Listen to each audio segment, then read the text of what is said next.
प्रश्न है, तुम बच्चों में 100% बल कब आएगा? उसका पुरुषार्थ क्या है? उत्तर है, तुम बच्चे जब याद की दौड़ी लगाते अंतिम समय पर पहुंचेंगे तब 100% बल आ जाएगा। उस समय किसको भी समझाएंगे तो फौरन तीर लग जाएगा। इसके लिए देही अभिमानी बनने का पुरुषार्थ करो। अपने दिल दर्पण में देखो कि पुराने खाते याद द्वारा भस्म किए हैं। अपने दिल दर्पण में देखो कि पुराने खाते याद के द्वारा भस्म किए हैं। गीत बजा है, तू प्यार का सागर है। ओम शांति। अब बच्चे जानते हैं बाप आया हुआ है, गायन भी है ना। बाप से 1 सेकंड में जीवन मुक्ति अर्थात स्वर्ग की बादशाही मिलती है, क्योंकि बाप है स्वर्ग का रचयिता। सेकंड में जीवन मुक्ति बाप से ही मिलती है, मनुष्य को मनुष्य से नहीं मिलती। बच्चा पैदा हुआ और वारिस बना। पहले पहले जब कोई आते हैं तो उनसे फॉर्म भराया जाता है कि आत्मा का बाप कौन है। कहा भी जाता है जीव आत्मा, पुण्य आत्मा। ऐसे नहीं कहा जाएगा कि जीव परमात्मा, पाप परमात्मा, पुण्य परमात्मा। नहीं, महात्मा पुण्य आत्मा कहा जाता है। गाया भी जाता है, आत्मा परमात्मा अलग रहे बहुकाल। इकट्ठे हुए जब सद्गुरु मिला दलाल। तो सद्गुरु तो शुबाबा है, पिता भी हमारा शुबाबा है, शिक्षक भी शुबाबा है, पर ब्रह्मा बाबा को शुबाबा कहते हैं कि ये दलाल जब मिला तब हमें भगवान से जुड़ गए। हम आत्मा और परमात्मा का ज्ञान इन्हीं के द्वारा बाबा ने हमको दिया। तो जरूर परमात्मा को ही आना है दुख से लिबरेट करने।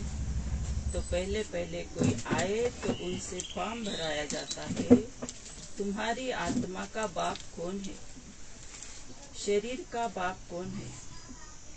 ये 2 चीज अलग अलग है, मैं और मेरा। मैं आत्मा, मेरा शरीर। अहम आत्मा का रहने का स्थान कहाँ है। फिर तुम्हारी आत्मा का बाप कौन है। ऐसे नहीं कहा जाएगा कि परमात्मा का बाप कौन है। पहले अल्प को जानना है, वह है ट्रुथ। तो बाबा कहते हैं कि पहले पहले कोई आए प्रदर्शनी में या हम कोई प्रोग्राम रखें नया तो और फॉर्म भराया जाता है वहाँ पे, तो उसमें कहते कि आत्मा क्या है, परमात्मा तुम्हारा बाप कौन है, शरीर का बाप कौन है, ये उसमें क्वेश्चन रहते हैं। तो बाबा कहते हैं कि मैं और मेरा ये 2 अलग अलग चीजें हैं। मैं शरीर अलग हूँ, मैं आत्मा अलग हूँ। तो बाबा कहे कि पहले पहले ये फॉर्म भराया जाता है, तो उसमें ये नहीं कि परमात्मा का बाप कौन है, उसके ऊपर तो कोई है नहीं, वो ही हम सब आत्माओं का बाप है। तो ये ट्रुथ यानी भगवान ही सच है, ज्ञान का सागर है, वह सबका बाप है। कोई मनुष्य जज आदि को भी पता नहीं कि हम आत्मा है। आत्मा ही शरीर के ऑर्गन्स द्वारा कहती है मैं जज हूँ, मैं सर्जन हूँ। आत्म अभिमानी एक बाप ही बनाते हैं। अभी तुम जानते हो हम आत्मा है, बाकी यह शरीर के संबंध है। बाकी यह सब शरीर के संबंध है। तो बाबा कहते हैं कि हम जानते हैं कि हम आत्मा है और ये सब हमारे शरीर के संबंध है। बाप ही बनाते हैं। अभी तुम जानते हो हम आत्मा है, बाकी यह सब शरीर के संबंध है। शरीर के संबंध में भी यह माँ यह बाप लगते हैं। शरीर के संबंध है तो माँ बाप है। आगे बाबा कहते हैं कि आत्मा के संबंध में हम भाई भाई है। शरीर के संबंध से माँ बाप है, पर आत्मिक दृष्टि से देखे तो माँ बाप भी हमारे भाई भाई है। हम सब भाई भाई है। पहले तो यह समझाना चाहिए, गाया भी जाता है सेकंड में जीवन मुक्ति का वर्षा। जीवन मुक्ति कौन देने वाला है? सतयुग में है जीवन मुक्ति, कलयुग में है जीवन बंध। यह भी समझाना पड़े तो यहाँ फॉर्म भराने का कायदा बड़ा अच्छा है। बाबा कहे कि यहाँ कलयुग में हम जीवन बंध में है। सब तरफ से बंधनों में आत्मा फंसी हुई है और सतयुग में जीवन मुक्ति में हम रहेगा। देह विवाह पर आत्मिक भान वहाँ नहीं रहेगा। तो बाबा कहे कि जीवन मुक्ति सतयुग में है, कलयुग में तो हम बंधन में, हर प्रकार का यहाँ बंधन है। तो पहले कोई आए तो बाबा आज ये पक्का करा रहे कि हमारे पास भी कोई आए तो पूछना चाहिए कि आत्मा क्या है, परमात्मा तुम्हारा आत्मा का और बाप का क्या संबंध है। तो वो कहेंगे, फिर वो कहेंगे कि हम कहेंगे गीता का भगवान कौन है। तो ये बाबा आज पक्का कर रहा है। तो मैं और मेरा, मैं आत्मा अलग हूँ और शरीर अलग है। तो बाबा कहते हैं कि ये समझाओ और स्वयं भी इसको सब हम वो वैसा ये करेंगे, अनुभव करेंगे कि मैं आत्मा अलग हूँ। ये मेरा हाथ है तो ये हाथ मैं नहीं हूँ, मैं अलग हूँ और ये देह अलग।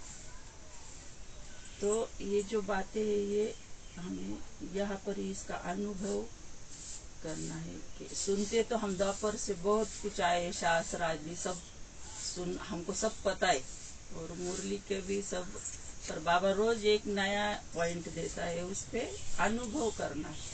सुन तो बहुत लिया, पर बाबा ने संडे की मुरली में भी कहा कि तुम गुण स्वरूप बनो, अनुभव स्वरूप बनो। तो इसका अनुभव करना है कि मैं आत्मा अलग हूँ और ये देह अलग है। ये देह तो छूटने वाला ही है कभी न कभी। तो बाबा आज ये हमें भी पक्का करा रहे और कोई नया आए तो ये समझाओ बाबा।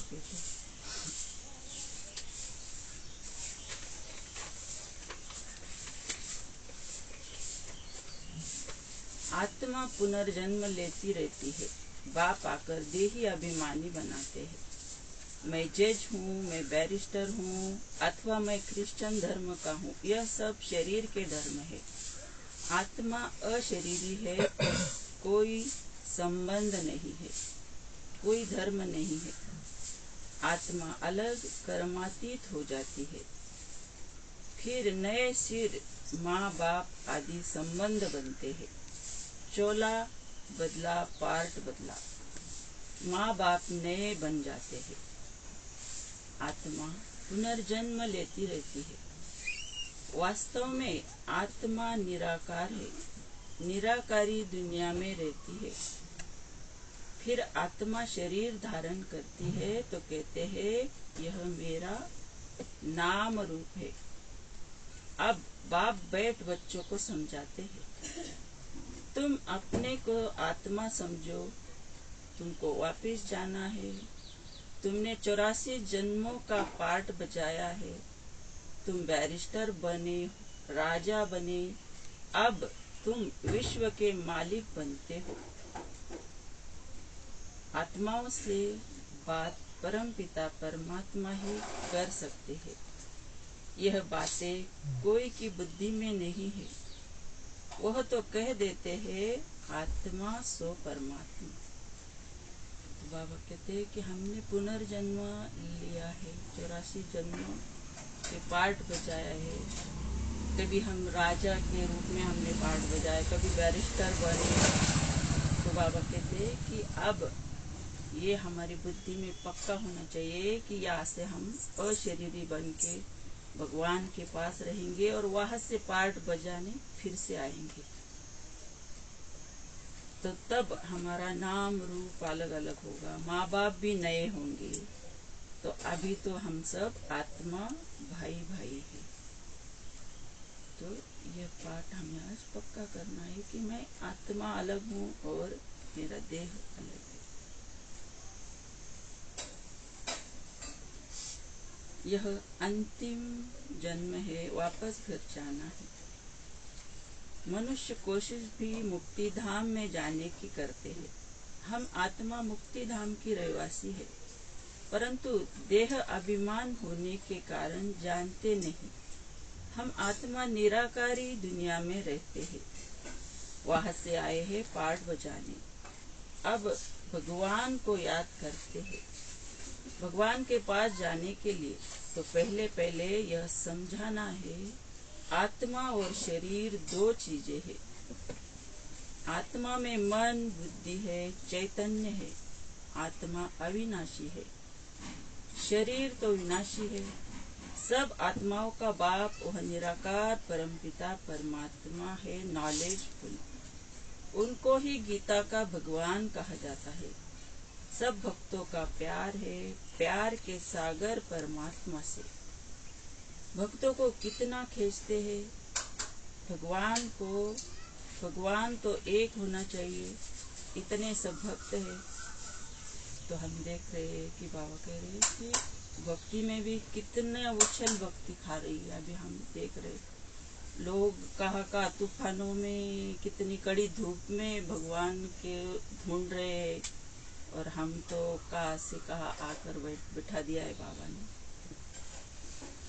तो बाबा के आत्मा में ही मन बुद्धि है और आत्मा ही चैतन्य, आत्मा अविनाशी है।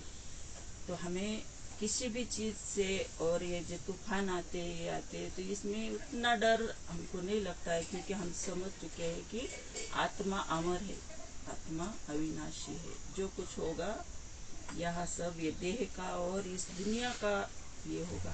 हमको तो कुछ होने वाला नहीं है। हमको तो खुशी होनी चाहिए कि हमको भगवान के पास जाना है। उसके लिए तो ये सब करते हैं ना, क्या क्या करते हैं दुनिया में भगवान को पाने के लिए। तो खुशी खुशी से हम ये देह छोड़कर भगवान के पास चले जाएंगे। आत्मा अविनाशी है, शरीर तो विनाशी है।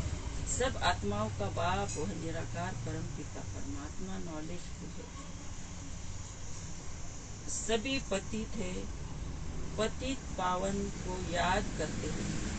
तो जरूर एक निराकार होगा ना, बाकी सब उनकी रचना है। ब्रह्मा विष्णु शंकर भी रचना है। मनुष्य सृष्टि की रचना है। ऊंच ते ऊंच बाप परम धाम का रहने वाला है। जैसे आत्मा स्टार है, वैसे परम पिता परमात्मा भी स्टार है। बच्चों को समझाया जाता है वर्ल्ड एक है, उनको ही रिपीट करना है। गॉड फादर को न जानने के कारण अर्पण के बन पड़े हैं। सतयुग में तो प्रारब्ध भोगते हैं, वह बाप को याद करने की कोई दरकार नहीं। पतित पावन एक ही बाप है, वही पावन बनाएंगे। पतित कौन बनाते हैं, पावन कौन बनाते हैं, यह कोई भी समझ नहीं सकते। अभी तुम बाप के बने हो। बाप माना बाप, बाप को आधा पौना थोड़ी ही माना जाता है। परंतु माया देह अभिमान में ले आती है। मेहनत सारी अशरीरी पन बाप को याद करने में है। नहीं तो माया बड़ी दुश्मन है। याद के बल से तुम राज्य लेते हो। याद द्वारा ही तुम बाप से वर्षा लेते हो, याद का ही बल है।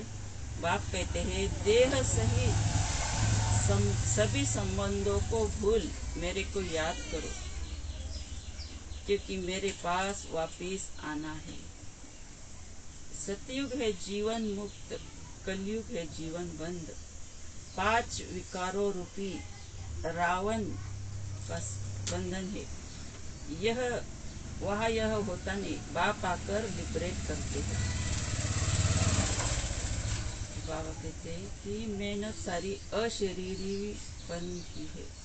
तो हम जो मुरली सुनते, जो इतनी मेहनत से हम सवेरे से मुरली जाना है यहाँ आते, तो हम कोई साधारण तो आत्माएं है नहीं। तो बाबा अगली स्टेप बता रहे कि अभी हम देख भी रहे बाहर कितनी हलचल है। तो अशरीरी बनने का अभ्यास सभी ने करना चाहिए। दिन भर में थोड़ा थोड़ा 1-1 मिनट से तो कुछ ज़्यादा ये होगा नहीं, उससे तो ज़्यादा और तलवार को धार लग जाती तो और तेजी से हम काम कर सकते हैं। तो अशरीरी बनने की मेहनत हमें करनी है सबको, और ये इसकी आवश्यकता भी अभी है। बाहर कितनी हलचल है। तो बाबा कहते हैं कि देह सहित सभी संबंधों को भूल मेरे को याद करो। तो 5 विकारों रूपी रावण का बंधन है, वहाँ नहीं होता।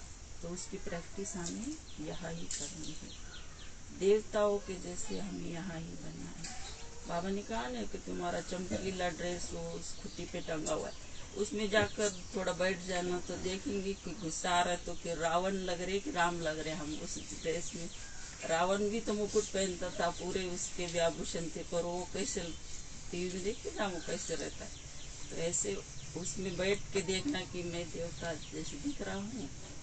तो ये अपना अपना अनुभव करना है, इसमें बड़ा मजा सबको आएगा।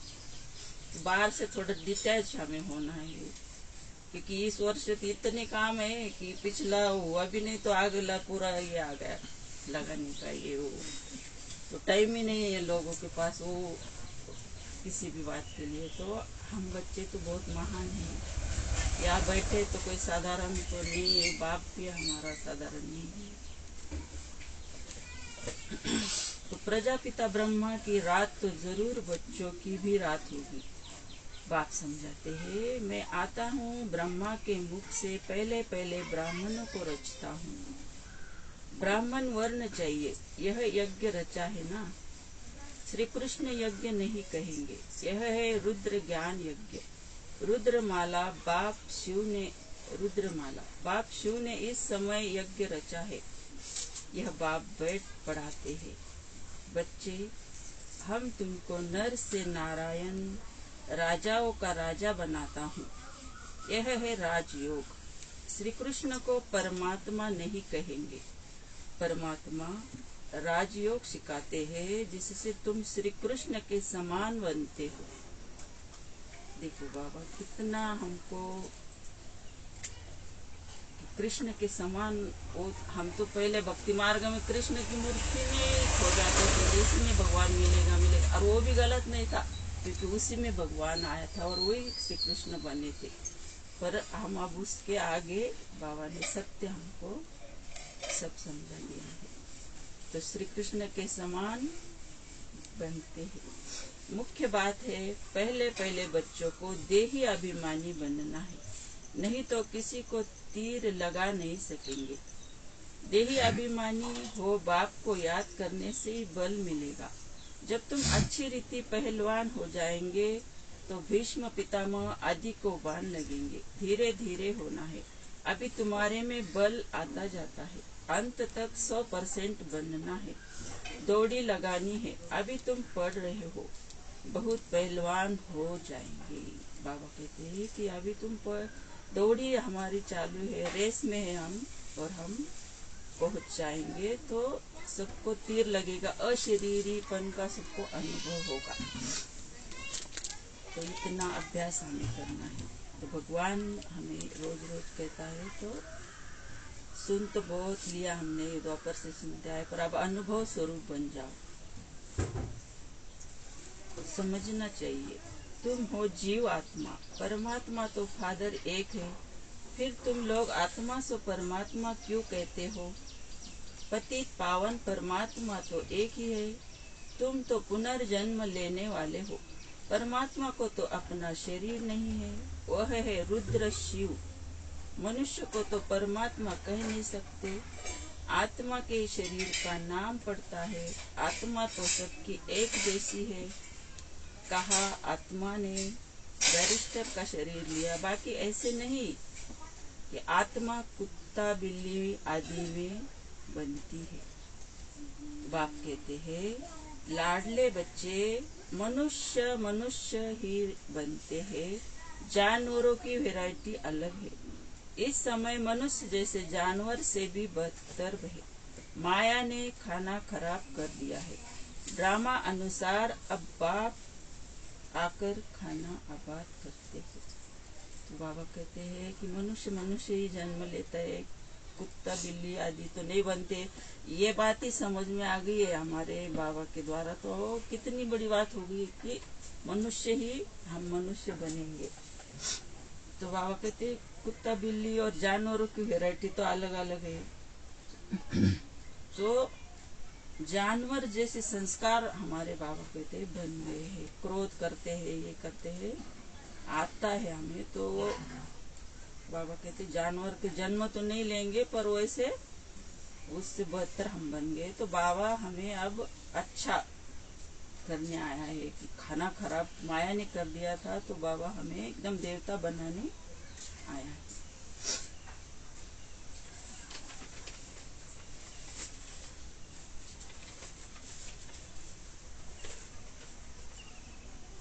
यह सब बातें धारण तब हो जब निरंतर देही अभिमानी बनने का पुरुषार्थ करे। याद नहीं तो धारणा हो नहीं सकती। माया बड़ी जबरदस्त है। याद नहीं करेंगे तो घुसा मारती है। तो बाबा कहते हैं कि ये सब बातें धारण करो। ये ज्ञान तो हम यहाँ सुन लेते, पर ज्ञान का जो चिंतन है वो हमें शक्तिशाली बनाता है। तो दिन भर ये ऐसे घूमती रहनी चाहिए कि बाबा ने आज कहा कि ऐसा है, ये सब पॉइंट्स ऐसे दिन भर में थोड़ा बाजू हट के इसका थोड़ा चिंतन हमें करना चाहिए, क्योंकि हम साधारण आत्माएं नहीं हैं। आत्मा सो परमात्मा कहना भूल है। परमात्मा कभी पुनर्जन्म नहीं लेते, तुम तो सदा पुनर्जन्म लेते हो। मेरा जन्म दिव्य अलौकिक है। बाबा कहते हैं कि मेरा अलौकिक जन्म है। बाबा अवतरित होते हैं, बाबा जन्म नहीं लेते हैं। हमारा है पुनर्जन्म। मैं साधारण तन में प्रवेश करता हूँ, नहीं तो ब्राह्मण कहाँ से आए। प्रजापिता ब्रह्मा भी बुजुर्ग चाहिए, छोटा बच्चा तो नहीं चाहिए। राधे कृष्ण को छोटा ही दिखाते हैं, छोटे बच्चे को इतने सब प्रजापिता कैसे कह सकते हैं। तुम माता पिता श्री कृष्ण को कैसे कहेंगे। तो बाबा कहते हैं कि छोटे बच्चे में आके मैं ये ज्ञान नहीं दे सकता हूँ, और वो सब मुझे मानेंगे भी नहीं। ब्रह्मा को भक्ति मार्ग में भी बुजुर्ग दिखाया है, और हमारा बाबा भी 60 वर्ष की उम्र में भगवान ने प्रवेश किया। तो बाबा कहते इसलिए तो हम प्रजापिता कहते हैं, प्रजापिता ब्रह्मा कुमारी। तो अभी परम पिता परमात्मा गाइड बनकर आया है, सब आत्माओं को ले जाएंगे। बाप तो अच्छी रीति समझाते हैं, पहले फॉर्म भराओ। मूल बात है गीता का भगवान कौन है। तो कोई भी हमें ऐसा लगे कि इसको भगवान की बहुत ये तड़प रहा है कि भगवान कहाँ है ये, तो पात्र देख के हम जब ज्ञान देते हैं तो पूछो कि तुम्हारा ये है तो शरीर का बाप है, और तुम ऊपर हाथ करते हो तो कौन है। तो वो तो हमारे आत्मा का बाप है, ये हम सब समझा सकते हैं। तो फिर आगे बढ़कर कहेंगे कि गीता का भगवान कौन है। श्री कृष्ण है तो फिर सब दुनिया तो नहीं मानती। यह सब बातें हमारे बुद्धि में ऐसे घूमनी चाहिए। यह यज्ञ किसने रचा? रुद्र यज्ञ व ज्ञान यज्ञ कहेंगे। परमात्मा तो है ज्ञान का सागर, सबका फादर है। अच्छा, मीठे मीठे सिक्के लदे बच्चों प्रति माता पिता बाप दादा का याद प्यार और गुड मॉर्निंग। रूहानी बाप की रूहानी बच्चों को नमस्ते। हम रूहानी बच्चों की रूहानी बाप दादा को याद प्यार गुड मॉर्निंग नमस्ते। वाह बाबा, शुक्रिया बाबा। धारणा के लिए मुख्य सार। देही अभिमानी बन देह के सब धर्म भूल, आत्मा भाई भाई है यह पक्का करना है। बाप मिसल मीठा बनना है। देही अभिमानी बन बाप का परिचय देना है। सेकंड में जीवन मुक्ति का वर्षा बाप से मिलता है। डिबेट किससे भी नहीं करनी है। इतना सब कह के बाबा कहते किसी से ज्यादा बहस नहीं करो, कि सिद्ध भगवान को सिद्ध करने के लिए जिद नहीं करो। उनको आराम से कहो और शांति से कहेंगे तो ही वो सुनेंगे, नहीं तो ऐसे तो हम ही जिद करते रहे, नहीं ऐसा ही ये करो वो करो, ये नियम है, ऐसा है वैसा है, लेकिन उसको आत्मा से ब्रह्मचर्य तक ले जाके छोड़ दिया तो वो कभी आएगा भी नहीं। इसलिए बाबा कहे कि डिबेट नहीं करो, ज्यादा बहस नहीं करो, आराम से किसी को भी समझा सकते। वरदान है, हिम्मत और उत्साह द्वारा हर कार्य में सफलता प्राप्त करने वाले महान शक्तिशाली आत्मा भव। भक्ति में कहते हैं हिम्मत उत्साह धूल को भी धन बना देता है। आप में यदि हिम्मत और उत्साह है तो दूसरे भी आपके सहयोगी बन जाएंगे। धन की कमी होगी तो उत्साह कहाँ न कहाँ से धन को भी खींच कर लाएगा, सफलता को भी खींच कर लाएगा। तो जो निमित्त महान आत्माएं हैं उनका काम है स्वयं उत्साह में रहना और दूसरों को उत्साह दिलाना। जब अभी आप ऐसे उत्साह में रहते हो तब जड़ चित्रों में सदा मुस्कुराता हुआ शक्तिशाली चेहरा दिखाते हैं। तो बहुत ही सुंदर बाबा का वरदान है कि भक्ति में कहते हैं कि मिट्टी पकड़ी तो धन हो जाता है। ये कितना पुण्य आत्मा है ये। तो बाबा हमको भी ऐसे कह रहे हैं कि आप हिम्मत और उत्साह रखेंगे तो आपके सहयोगी सब बन जाएंगे। धन की कमी होगी तो धन भी आ जाएगा, सफलता भी मिल जाएगी। तो बाबा कहते हैं तो स्वयं उत्साह में रहना और दूसरों को उत्साह दिलाना। तो जब ये जो जड़ चित्र है, ये मूर्तियों की मंदिरों में जो पूजा हो रही है, बाबा कहे कि ये आपकी ही यादगार है, शक्तिशाली चेहरा। आप यहाँ चैतन्य में हो सब, तो वो तो कितना कुछ मांगते हैं हमसे। तो बाबा कहे ये चैतन्य मूर्तियाँ तुम हो, तो ये सब बातें हमें धारण करनी है। स्लोगन है, भाग्यवान आत्मा वह है जिस पर बाप दादा के स्नेह की छत्र छाया है। भाग्यवान आत्मा वह है जिस पर बाप दादा के स्नेह की छत्र छाया। ओम शांति। सत्य बोलो, सोच समझ कर बोलो। दुआएं दो, दुआएं लो, सुख लो। रूपाली बहन अभी तपस्वी जीवन के पॉइंट सुनेंगी।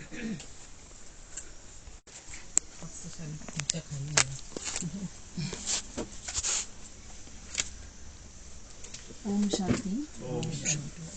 जीवन तपस्यामय बनाने के लिए हम खुद तपस्वी मूर्त बने।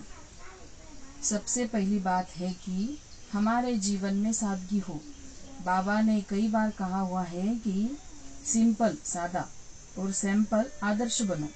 जो तपस्वी होगा वह चाहे करोड़पति भी होगा, लेकिन सादा जीवन जिएगा। अपने व्यक्तिगत जीवन पर कम ध्यान देकर सेवा पर ज्यादा ध्यान देगा, पुरुषार्थ पर ज्यादा ध्यान देगा। दूसरा है, हमारा जीवन आदर्श हो। आपको देखकर लोगों को कहना चाहिए कि आप दूसरों से न्यारे हैं। आप कहाँ से शिक्षा प्राप्त करते हैं? आपका जीवन तो प्रेरणाप्रद है।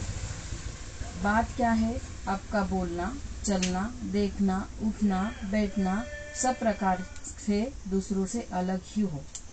बाबा कहते हैं कि तुम बच्चे ही मेरा शो पीस हो, तुम बच्चे ही चैतन्य म्यूजियम हो। इसलिए सदा हमारे ध्यान में रहे कि हम ऐसे कोई कार्यकलाप न करें जो आदर्श न हो। मनुष्य कहते हैं कि हम तो मनुष्य है, मनुष्य गलती का पुतला है, ऐसे कहकर ढीला छोड़ देते हैं। जैसे एक आदमी है, वह बहुत ऊंचा ऊंचा बोलता है, दूसरा कहता है कि भाई धीरे बोलो। यह कहता है कि मेरी आदत ही ऐसी है, मैं ऊंचा ऊंचा बोलता हूँ। वह इतना ऊंचा बोलेगा कि सुनने वाले समझेंगे कि यहाँ क्या झगड़ा हो रहा है। उसका यह सामान्य रीति से बोलना है। सुनने वाले समझेंगे अगर हम भी इससे बोलेंगे तो हमारे साथ भी वह झगड़ा ही करेगा। हमारा जीवन पूरा आदर्श में हो, इसके लिए आजकल एक्सलेंस, श्रेष्ठता, उत्तमता शब्द का प्रयोग करते हैं। ईश्वरीय ज्ञान और योग से हम उत्तम बने, पुरुषोत्तम बने। तीसरी बात है सात्विकता। हमारा जीवन सात्विक हो, अर्थात पहनना, खाना, रहना सब सात्विक हो। मिर्च, मसाले, आचार, मुरब्बे, कचौड़ियाँ, समोसा इन सब से दूर, जिनको खाने से जीभ जलकर मुंह से निकलता है कि हा हा, इश इश, ये सारी चीजें कोई सात्विक नहीं है। सिनेमा नहीं देखना चाहिए, नॉवेल नहीं पढ़ना चाहिए, क्योंकि ये सब असात्विक है, तामसिक है। ऐसे ये भी है। सात्विक भोजन में आता है बाबा की याद में बना हुआ, फल आदि होना, हल्का होना। अभी तक हम स्वाद के पीछे पड़े हैं, जीभ के गुलाम हैं, किसी इंद्रिय के पीछे लटके हुए हैं, तो हम तपस्वी कैसे बन सकते हैं? ये चीजें भोजन के हिस्से में नहीं है, ये जीभ की स्वाद के हिस्से है। ऐसा नहीं हम खाना पीना ठीक नहीं रखे। हमें अच्छा भोजन, सात्विक भोजन, योग युक्त भोजन स्वीकार करना है, लेकिन इंद्रिय वश होकर, स्वाद के अधीन होकर नहीं। चौथी बात है अलौकिकता। जो भी कार्य कर हम करें उसमें अलौकिकता हो। हम कोई भी कार्य करते हैं, भले ही वह सांसारिक कार्य हो, उसमें भी अलौकिकता होनी चाहिए। हमारा हर एक कार्य ज्ञान युक्त हो, अलौकिक हो, क्योंकि बाबा ने हमारी दृष्टि, वृत्ति, रहन सहन सब बदल दिया। समझो कि एक बाबा मिल गया तो इसी खुशी में हमें सब कुछ मिल गया। अगर तृष्णाएं बढ़ती गई तो हम उनके गुलाम बन जाएंगे। पांचवी है, यह उद्देश्य रखना है कि कम से कम हमें 4 घंटे योग में रहना है। हमारा योग अखंड हो। अखंड का मतलब है योग की अग्नि जलती ही रहे, बुझ न जाए। भले ही योग सदा ज्वाला रूप का न हो, लेकिन योग की आग जलती ही रहे। योग करते बीच बीच में टूटे नहीं, एक रस रहे, बाबा से संबंध अटूट रूप से जुटे रहे। ऐसा नहीं सिर्फ 4 घंटे ही योग में रहे, बाकी समय कुछ भी करे या बुद्धि ज्ञान योग से खाली होकर बिल्कुल सांसारिक बातों में चली जाए। बाकी समय हम ज्ञान का स्मरण मनन करें, स्वदर्शन चक्र फिराते हैं, बाबा की याद के कोई गीत सुने, मुरली पढ़े, मुरली के पॉइंट्स पढ़ ले जो अपनी डायरी में लिखे होते हैं। कहने का भाव है कि हल्के रूप में ही सही पर याद रहे कि मैं आत्मा हूँ, देह नहीं। शिव बाबा मेरा पिता है, अब मुझे परमधाम जाना है, स्वर्ग में जाने का मैं पुरुषार्थ कर रहा हूँ। इतना तो बुद्धि में रहे। इसको मैं कहता हूँ कि योग की अग्नि कुछ न कुछ प्रज्वलित रहे। हमारे योगी जीवन की अवस्था हल्की सल्की न हो, भट्टी की आग जैसे होनी चाहिए। हमें मन में दृढ़ संकल्प करना है, प्रतिज्ञा करनी है। क्या प्रतिज्ञा करें? सबसे पहली प्रतिज्ञा यह है कि मैं अलबेलापन नहीं आने दूंगा। जीवन का यह अलबेलापन बहुत बड़ा दुश्मन है, इसको छोटा मत समझो, यह तो बहुत बड़ा धोखेबाज है। आलस्य बहुत मीठे रूप में आता है, जैसे आज बारिश है, क्लास में नहीं जा सकता। आज सर्दी है, मेरे कान ठंडे हो रहे हैं, नाक ठंडा हो रहा है, कल जाऊंगा, कल डबल योग करूंगा।